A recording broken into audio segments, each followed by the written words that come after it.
అందరికీ నమస్కారం అండి.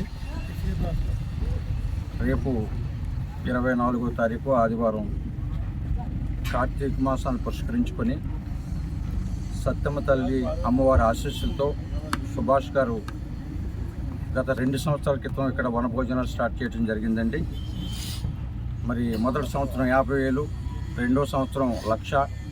ఇవాళ మంత్రిగా ప్రమాణ స్వీకారం చేసిన తొలిసారిగా మంత్రిగా ఆయన ఆధ్వర్యంలో ఇక్కడ వనభోజనాల కార్యక్రమం జరుగుతూ ఉన్నది. 1,50,000 నుంచి 2,00,000 వరకు వస్తారని చెప్పేసి అంచనా వేస్తూ ఉన్నాం. ఇవాళ ఖచ్చితంగా ఇవాళ ఎక్కడ చూసినా ఏ ప్రాంతానికి వెళ్ళినా ఇవాళ ఈ వనభోజనాల గురించే చర్చ జరుపుతూ ఉన్నారు. అందుకని అందరినీ కూడా జాతి సోదరులు సోదరిమణులు అందరినీ కూడా మేము కోరుతూ ఉన్నాం. గత 2 వనభోజనాలకు కూడా ఇక్కడ ఇంత మంత్రి గారు చెప్పినట్టుగా చిన్న అపస్కృతి కూడా జరగకుండా ఎంతో డిసిప్లిన్గా చేయటం జరిగింది. ఇప్పుడు కూడా జాతి సోదరుల్ని సోదరిమణుల్ని యువతని కూడా ముఖ్యంగా కోరుతూ ఉన్నాం.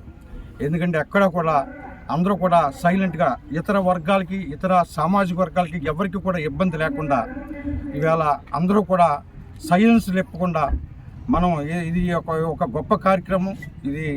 ఈ కార్యక్రమాన్ని దిగ్విజయం చేసి జాతి సోదరులు సోదరిమణులందరూ కూడా పాల్గొని ఇది ఉభయ రాష్ట్రాల ఇవాళ ఈ వన సమారాధన ఇవాళ మంచి బ్రహ్మాండంగా జరుగుతున్నది.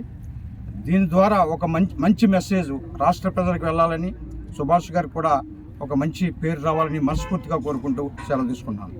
Thank you.